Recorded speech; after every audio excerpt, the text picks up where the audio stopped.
Ahojte, dneska sa nachádzame v údolí Anlauftal. Je to krásne údolie, kde sa nachádza množstvo vodopádov. Dneska sa mi podarilo prejsť cez vodu. Tuto za mnou môžete vidieť, tuto za mnou môžete vidieť dva kamene asi meter od seba, čo sa mi podarilo preskočiť. A prešiel som na druhú stranu, z ktorej vám chcem ukázať jeden z tých najkrajších vodopádov, ktorý je tu a taktiež aj najväčší. Vodopád je hneď tu za mnou a ja sa pokúsim dostať k nemu čo najbližšie a urobiť nejaké zábery. Tak poďme na to.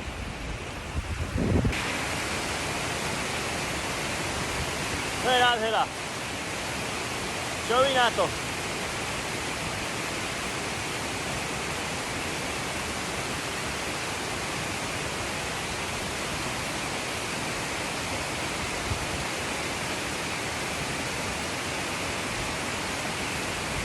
Dá sa ísť ešte vyššie, niekde tam, tak idem skúsiť.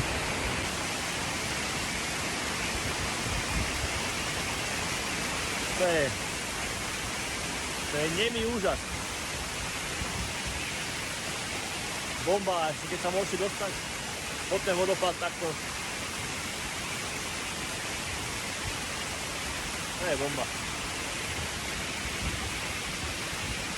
Stále by som mohol ísť stáť po tej pravej strane, ale vidíte, ide tam stále celé na vody, tam to bude čím ďalej tým viac mokré.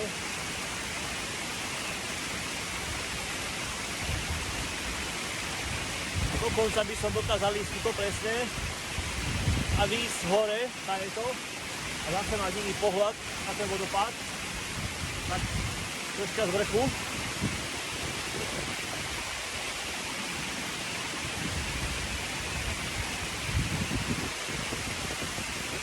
Krása.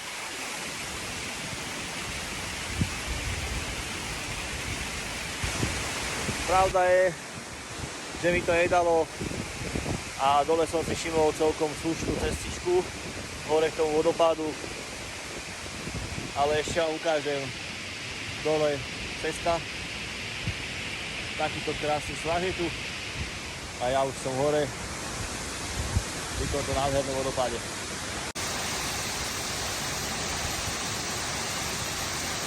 Čaute.